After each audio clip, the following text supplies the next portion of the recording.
Good morning, everyone, and welcome to the Daily Kofefi. Today is Tuesday, October 22nd. I'm your host, Carter Laren, and I'm joined, as always, by my co-host, the Bad Man Majama, Keri Smith. Hey, Keri. Hi, Carter. Good morning. Good morning. You've been wanting to talk about this Tulsi thing. I know we talked about Mikey yesterday. We were going to talk about Tulsi yesterday, but we ended up talking about Mikey. But maybe we can talk a little bit about Tulsi, because you really like Tulsi. I don't care about her one way or another, but I really hate Hillary Clinton. And this story is about both. This story's about both. Yeah, so we can both find some love in this story. So David Plouffe is a former advisor to President Barack Obama, and he has a podcast. And on his podcast, Hillary said, quote, "I'm not making any predictions, but I think she's talking about the Russians, sorry. "I'm not making any predictions, but I think they've got their eye on somebody who is currently in the Democratic primary and are grooming her to be the third-party candidate. She's the favorite of the Russians." Now, and she says, they have a bunch of sites and bots and other ways of supporting her so far. And she was referring to Tulsi Gabbard. It was pretty transparent. Everyone knew who she was talking about. And she also, by the way, in the same interview said that Jill Stein, the Green Party person, was a, quote, Russian asset. I mean, totally, Clinton said. They know they can't win without a third-party candidate. So I guess we should just pause first and just take a moment to appreciate Hillary Clinton's absolute paranoia and state of hallucination that she lives in constantly. I don't think she lives there. I think she knows what she's saying is patently absurd, and she's just recklessly making up things because she doesn't want to take responsibility for losing. Anyone she doesn't like is a Russian plant. I would have thought that, but I'm actually, I mean, there was rumors that she didn't get on stage on election night because she was too drunk, and I wouldn't be surprised if, based on her sense of entitlement, which I think was one of the reasons people didn't vote for her, because she had this kind of entitled attitude.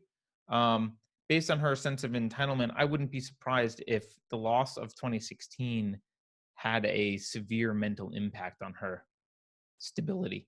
I mean, she's been running around saying that she won the election. She has people on the left agreeing with her, like, yes, you won the election. She won the election in the same way that if you're playing soccer and someone yells touchdown, they win.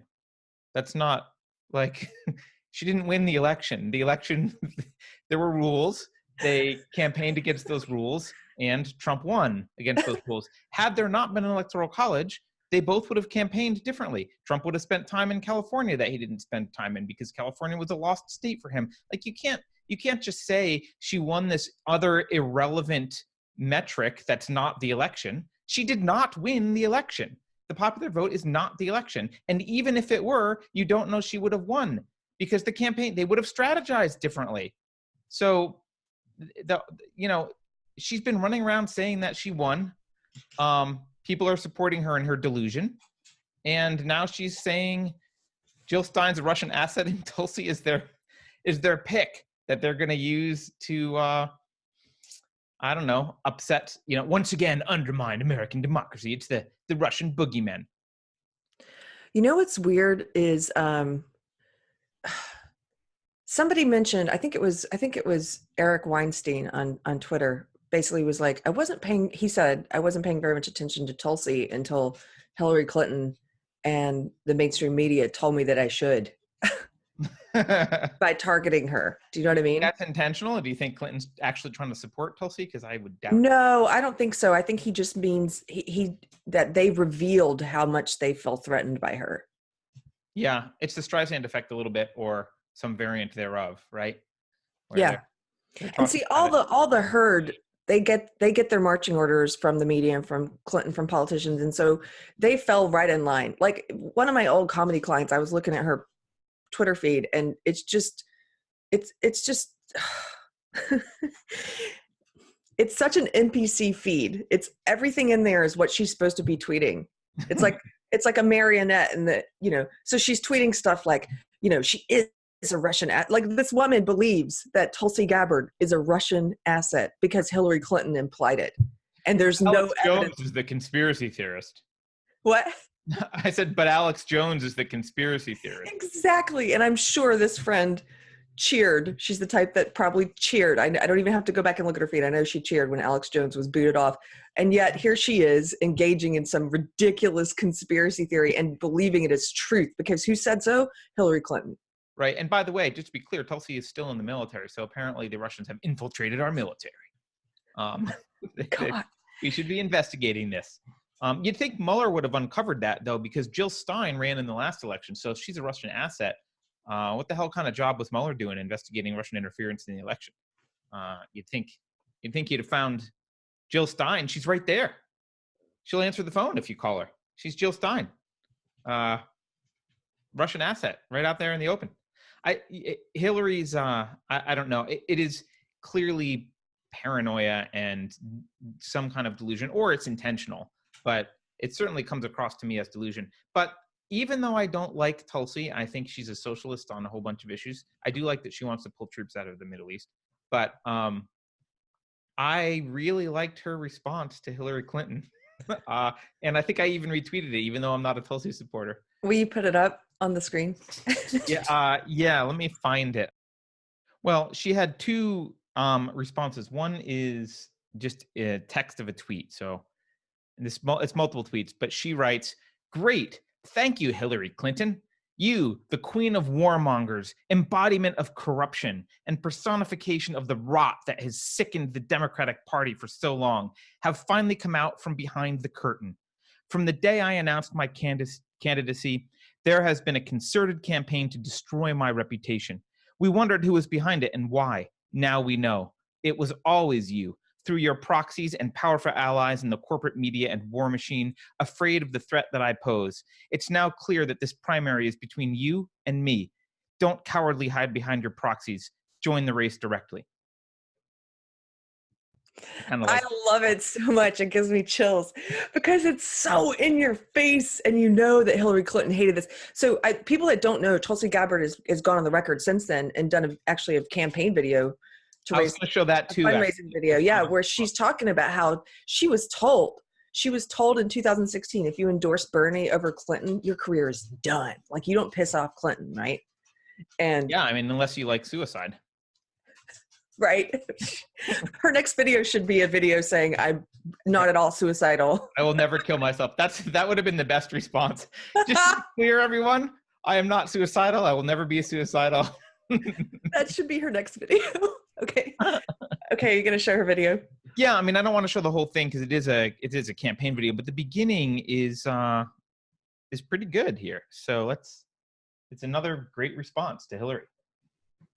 People warned me in 2016 that my endorsement of Bernie Sanders would be the end of my quote unquote political career. They said Clinton will never forget that she and her rich and powerful friends, her allies in politics and in the media, will make sure that you are destroyed. Can we just pause there for a second?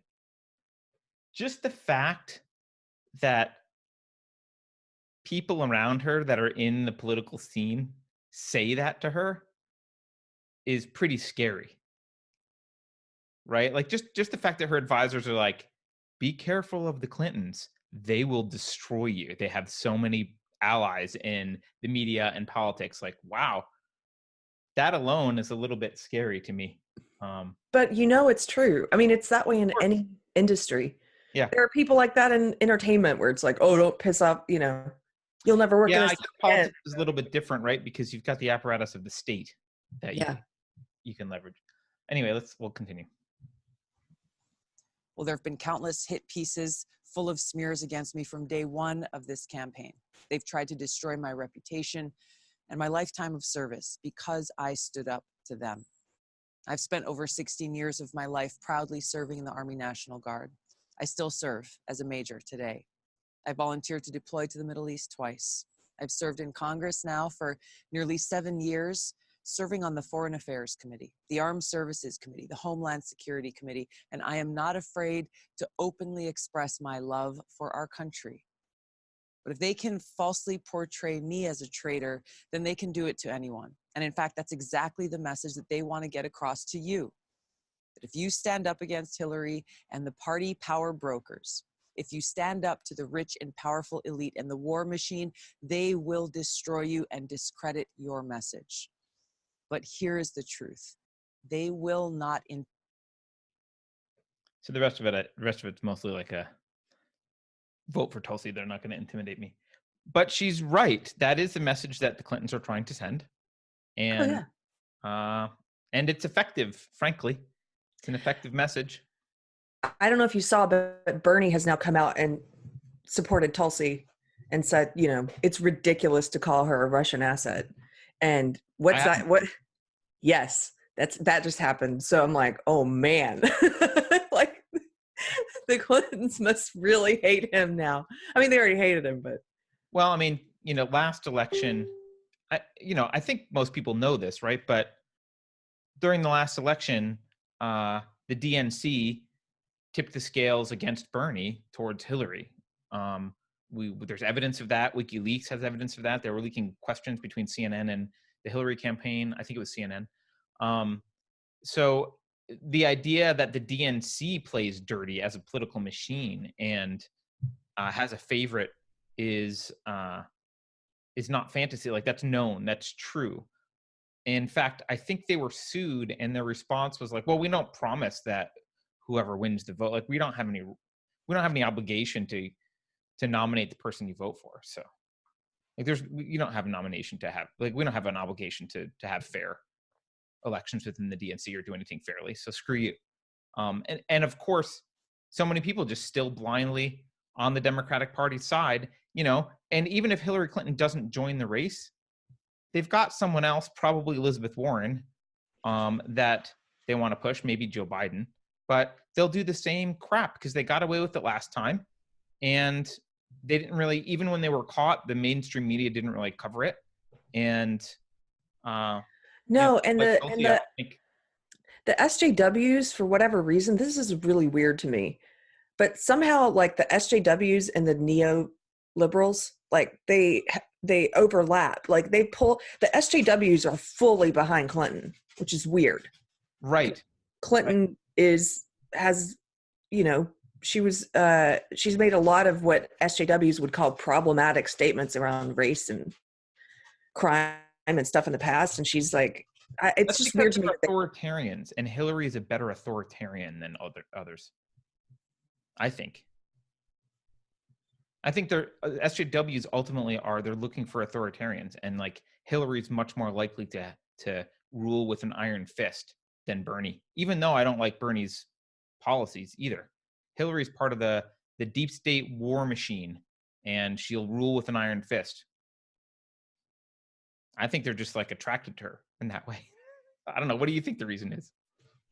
Yeah, I don't know exactly what it is. I think it's just that because they are so malleable and they're controlled by the mainstream media, that whoever the media falls in line behind as the favored, then that's who they're going to pick. So you can look at this friend of mine I mentioned earlier. You can look at her Twitter feed, and it's very predictable. She hates Bernie. She hates Tulsi. Calls her vile. How could you call Tulsi vile? Like, what is she?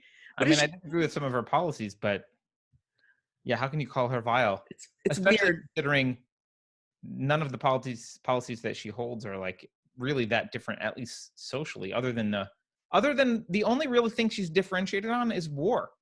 She doesn't want perpetual wars. Like, yeah, and that vile, is that the vile position? And you should look at some of the ways they attack her. They say, you know, all you need to do is look at people who have said that they like things about her. And it includes Tucker Carlson. And like they have a list of conservatives or whatever. It's like, isn't that great that people on the left and the right like her? Like, why is it a good thing to have only people on your side line up with you on anything? Well, it's kind of I think it's similar to like the genetic fallacy, right? Well, Tucker likes something about her, therefore she must be bad. Oh, that's exactly what it is. Right. Your pea brain is like, can't fathom someone across the political aisle having anything positive. Guess what? Tucker Carlson has said positive things about Elizabeth Warren too. Yeah. Well, they'll ignore that. So you think maybe the mainstream media isn't led by social justice so much as led by deep state ideology and pandering to social justice when it helps them. And Oh, yes, I think so. They okay, pander to that would social become a justice. Clinton supporter and try and paint her as most in the most charitable light with respect to social justice advocacy, so that the social justice people like her too. Rather than picking the most SJW person and trying to prop them up, they pick the most deep state person, prop them up, and then try and paint them with a patina of social justice. I think so. I think that's the way it works. Maybe. That sounds plausible to me. I don't know. But it's weird because you can predict it. Like right from the very beginning, you can look at this and you knew like, okay, I thought maybe it would be Kamala Harris or whatever, but like, it doesn't matter. We knew who would be hated. Like Tulsi right away, it was like, oh, they're going to hate her. They're going to hate Tulsi. She says we should bring troops home, and she's articulate. Yeah, she's anti-war. So Right. of course they're going to hate her. Yeah. So now she's a Russian asset. But I don't know. How do we know when Hillary's actually senile or whether she's just being manipulative? I'm not sure. I kind of want her to run again. I think it would be fun. Because if she loses again. Well, one thing about that thing that Tulsi wrote, which is it's good writing. It's like eloquent, and it sounds like it's like from Game of Thrones or something. It was always you standing in the shadows, Hillary. Stop using your proxies and step out. And I love the way she's like challenging her. Like, yeah, well, because that is exactly what Hillary's doing, right? If Hillary were actually retired, she wouldn't be talking about all this. She would be, she and Bill would be off fishing. Maybe they'd be visiting the Obamas in their soon-to-be underwater Martha's Vineyard estate. But wouldn't that be great if we lived in an alternate universe where Clinton actually just retired after she lost, and then all of her Twitter feed just became like recipes for pecan pie and right? Yeah, totally. Some crafting. Yeah, but no, no, she's not. And I don't know. I bet in the back of her mind she's still contemplating running. I don't think she'll do it because I think she's too scared. I think she knows what she's saying is either she's delusional, in which case she might run, or if she's not delusional, she's scared and she knows what she's saying is bullcrap, and she's afraid to get beaten again. Because if she lost again, I don't know what ego she would have left. I mean, she viewed herself as totally entitled to the presidency. Totally entitled. Oh yeah, she deserved it. That's what she thought. Right. So I don't know. It would be a pretty big blow to her ego to lose again. So I think she'll avoid it. I talked to my dad yesterday. My dad is a very principled conservative, and he's also I would say he's very liberal when it comes to stuff like the environment and climate change. Although, and who's to say if that's a conservative stance or not? He talks a lot about being a Teddy Roosevelt kind of Republican. Teddy Roosevelt cared a lot about the environment. And anyway, he didn't vote for Trump. My dad voted third party, and he has, he thinks through things very clearly and tries to, I admire the way he approaches things and tries to figure out what he thinks about things without just being like a tribalist. Mm-hmm. And he told me yesterday, he said, somebody gave me this book by Hillary Clinton called What Happened? And he said, every once in a while I pull it out and I read a little bit, get a giggle. I don't know why you just made me think of this, but it was one of those, was it Best in Show or Waiting for Guffman or one of those where there was the guy who's like, what happened? And he had like the, yes. That's all I can think of. Well, it's like a meme. When she named her book that, I was laughing so hard. I'm like, what happened? It's like well, anyway. You know what? I can say something great about Hillary Clinton. She makes me laugh in her retirement. She's a joy. If you have the right perspective, she's really quite funny. But well, we'll see what happens. I don't think Tulsi's going to go anywhere in the Democratic Party. And then if she chooses we'll see what happened. we'll see what happened. But I mean, if she chooses to run third party, that will just validate Clinton's conspiracy theories that she's a Russian asset. It's pretty crazy, Keri, how everyone is suddenly a Russian asset from a party who was basically pro-Russian for like decades. Oh yeah, totally. They were totally. But do you see what she's doing here? Also, she's subtly attacking the third party candidate. Of course, I don't think it's subtle. But there's this whole idea, like, okay, so the two major parties, they don't want to cede any power, any ground. They want it to be and so she's attacking the very idea of voting for third party. Now, there was already a backlash enough in the last election from people who were like, I had friends who were like, it's your fault, third party voters, you know. It's like, no, look, vote for who you believe in. It's not their fault. If your candidate doesn't get enough votes, that's your candidate's fault. That's your fault. That is not the fault of people who choose to vote for someone else. Well, screw you for saying that. Right. It's a uniparty. It's a uniparty. But so that's what she's doing in advance of the 2020 election. She's basically saying, hey, don't vote for any third party person because you're voting for Russia. Like, right. You know, in some respects, Trump was a third party candidate, even though he was Republican. Yeah. An establishment hated him. And I think that's why you're seeing all this controversy in Washington. It's the entire uniparty is basically against him. There's been a few people who've kind of come around, but he was effectively a third party candidate. But instead of running third party, his coup was in the Republican nomination, right? Not in an open election. So, oh well. I think we can wrap it up. We'll keep paying attention to Tulsi. I don't know what else to say about her. Book club coming up next month, the 17th, Sunday. We're going to do a live video discussion. People have asked me on Twitter how to join. Just send us an email to speak@unsafespace.com and let us know you want to be a part of it. Yep. Alrighty. Thanks, everyone. Have a good day. Thank you for liking, sharing, subscribing. Please go to Subscribestar and help support the show so we can keep going. And we'll see you tomorrow.